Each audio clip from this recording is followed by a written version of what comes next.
நிலம் கையகப்படுத்துதல் சட்டம், மறுவாழ்வு மற்றும் மறு குடியேற்றம் 2013ஆம் ஆண்டு சட்டப்படி நிலம் கையகப்படுத்தப்பட்டால் எந்த திட்டத்திற்காக நிலம் கையகப்படுத்தப்படுகிறதோ அதற்குத்தான் பயன்படுத்த முடியும். ஒருவேளை இந்த திட்டத்தை ஏதோ ஒரு காரணத்தில் அரசாங்கம் கைவிடுகிறது அல்லது தனியார் முதலாளிகள் கைவிடுகிறார்கள் என்று சொன்னால் மீண்டும் நிலத்தை விவசாயிகளிடம் ஒப்படைக்க வேண்டும். அதே மாதிரி நிலத்தை கையகப்படுத்தி 5 ஆண்டுகளுக்குள் பயன்படுத்த வேண்டும். இல்லை என்றாலும் நிலத்தை திரும்ப விவசாயிகிட்ட ஒப்படைக்கணும். இதுதான் 2013ஆம் ஆண்டு நிலம் கையகப்படுத்துதல் சட்டம் சட்டத்தில் இருக்கக்கூடிய மிக முக்கியமான ஒரு அம்சம். இரண்டாவது, அங்கே விமான நிலையம் ரத்து செய்யப்பட்டதற்கு காரணமே நீர்நிலைகள் பாதிக்கப்படுகிறது. முப்போகம் விளையக்கூடிய நஞ்சை நிலங்கள் வேறு பணிகளுக்கு மாற்றப்படுவதன் காரணமாகத்தான் அந்த திட்டம் என்பது கைவிடப்படுகிறது. விமான நிலையமே வேண்டாம் என்பதல்ல அரசுடைய நிலை. இரண்டாவது விமான நிலையம் வேண்டாம் என்பதல்ல மார்க்சிஸ்ட் கம்யூனிஸ்ட் கட்சியினுடைய நிலை. இரண்டாவது விமான நிலையம் வேண்டும் என்பதில் யாருக்கும் மாறுபட்ட கருத்து கிடையாது. ஏன்னா அதிகமான மக்கள் விமான போக்குவரத்தை பயன்படுத்தக்கூடிய ஒரு காலத்தில் இருக்கிறோம். அதே மாதிரி நிறைய சரக்கு போக்குவரத்து என்பதும் அதில் நடைபெற்றுக் கொண்டிருக்கிறது. ஆகவே இரண்டாவது விமான நிலையம் வேண்டும் என்பதில் மாறுபட்ட கருத்து கிடையாது. ஆனால் அந்த பரந்தூர் என்பது அதற்கு பொருத்தமற்ற இடம். ஆகவேதான் எங்களை போன்றவர்கள் மச்சேந்திரநாதன் IAS அவர்களுடைய தலைமையிலே அரசாங்கத்தால் திமுக ஆட்சியில் ஒரு குழு என்பது அமைக்கப்பட்டு அந்த குழுவினுடைய அறிக்கை என்ன ஆயிடுச்சுன்னு இதுவரைக்கும் தெரியாது. அப்போது முதலமைச்சராக இருந்த மாண்புமிகு MK ஸ்டாலின் அவர்களை நான் நேரடியாக சந்தித்து மச்சேந்திரநாதன் குழுவினுடைய அறிக்கையை நீங்கள் வெளியிடுங்கள், அவர் என்ன சொல்லியிருந்தாலும் அதை நீங்க விவசாயிகள்கிட்ட கன்வின்ஸ் பண்ணுங்க என்கிற முறையில் நேரடியாக வற்புறுத்தணும். ஆனால் ஆட்சி காலம் முழுவதும் அவர்கள் அந்த அறிக்கையை வெளியிடவே இல்லை.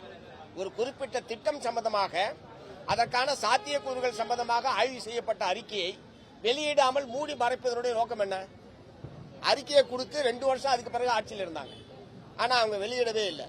இப்போது கூட உண்மையிலேயே அந்த மச்சேந்திரநாதன் குழு என்னதான் சொன்னது என்பதை தமிழ்நாட்டு மக்கள் அறிந்து கொள்ளக்கூடிய வகையில் இப்போது இருக்கக்கூடிய தமிழக வெற்றி கழக ஆட்சி மச்சேந்திரநாதன் குழு அறிக்கையை வெளியிட வேண்டும் என்று மார்க்சிஸ்ட் கம்யூனிஸ்ட் கட்சியின் சார்பில் வற்புறுத்துறாங்க.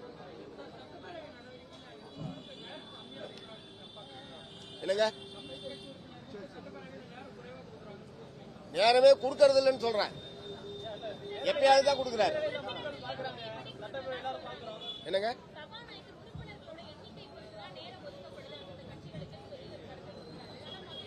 நீங்க எதிர்கட்சிக்கு 1 மணி நேரம் கொடுங்க, எங்களுக்கு 5 நிமிஷம் கொடுங்க.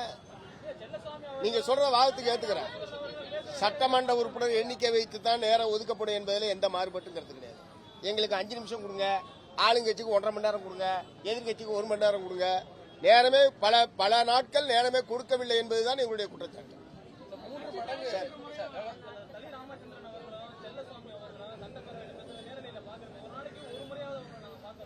கவன ஈர்ப்பு தீர்மானத்தில் பேசுவாங்க. சட்டமன்ற குழு தலைவர்கள் என்கிற முறையில் கவன ஈர்ப்பு தீர்மானத்தில் பேசுறது வேற. நான் சொல்றது மானிய கோரிக்கையின் மீது பேசுவதற்கு வாய்ப்பு வழங்க வேண்டும். ஆமா ஆமா, நேரத்தை வேணா நீங்க குறைச்சிங்க. நிலம் கையகப்படுத்தப்பட்ட விவசாயிகளுக்கு 3 மடங்கு நிவாரண தொகை வழங்கியிருக்காங்க. ஒருவேளை நிலத்தை ஒப்படைச்சா அந்த நிவாரண தொகையை சட்டம் அப்படி சொல்லல. சட்டத்தை அமல்படுத்துங்கிறது தான் நான் சொல்றேன். 2013ஆம் ஆண்டு நிலம் கையகப்படுத்துதல் சட்டம் என்ன சொல்லுகிறதோ அதன்படி அரசாங்கம் நடந்து கொள்ள வேண்டும். அதுல பணத்தை திருப்பி கொடுக்கணும் சொல்ல. 2வது 5 வருஷத்துக்கு முன்னாடி கொடுத்த பணத்தை அப்படியே பேங்க்ல போட்டு வச்சிருப்பாங்களா விவசாயிகள்? விவசாயமும் இல்லாம பணத்தையும் செலவழிக்காம அப்படியே வச்சிருப்பாங்க. அதெல்லாம் தெரிஞ்சுதான் சட்டம் அப்படி ஏற்றப்பட்டுகிறது. அதனால திரும்ப பணத்தை திருப்பி கொடுக்குற பிரச்சனை இல்லை, நிலத்தை திருப்பி கொடுக்கணும். மாற்று நடவடிக்கை தொழில்நுட்ப ரீதியாக அங்க தொழில் பூங்காவோ வேற ஏதாவது திட்டங்கள் இருக்குன்னு சொல்றாங்க அமைச்சர். இல்ல, முப்போகம் விளையக்கூடிய நஞ்சை நிலங்களை வேறு பணிகளுக்கு மாற்றுவதை மார்க்சிஸ்ட் கம்யூனிஸ்ட் கட்சி எதிர்க்கிறது. அது பூங்காவா இருந்தாலும் சரி, வேற எதுவாக இருந்தாலும் சரி. ஏன்னா உணவு தானிய அரிசி இன்னும் கம்ப்யூட்டர் மூலமா உற்பத்தி பண்ற தொழில்நுட்பம் மூலம் இன்னும் வரல. அரிசி மண்ணில இருந்தா நிலத்துல இருந்தா விளைஞ்சாகணும். அதனால நஞ்சை நிலங்களை வேறு பணிகளுக்கு மாற்றுவதை நாங்கள் எதிர்க்கிறோம். தரிசு நிலங்கள், புஞ்சை நிலங்கள் இதெல்லாம் இல்ல, வேற வழியே இல்ல. நடுவில் ஒரு 10 ஏக்கர் இருக்குன்னா அது வேற விஷயம். இப்படி ஆயிரக்கணக்கான ஏக்கர் நஞ்சை நிலங்களை வேறு பணிகளுக்கு மாற்றுவதை மார்க்சிஸ்ட் கம்யூனிஸ்ட் கட்சி எதிர்க்கிறது. பிளே ஸ்டோர் மற்றும் ஆப் ஸ்டோரில் இருந்து பாலிமர் செயலியை QR கோடு மூலம் பதிவிறக்கம் செய்யுங்கள். செய்திகளை உடனுக்குடன் பெறுங்கள்.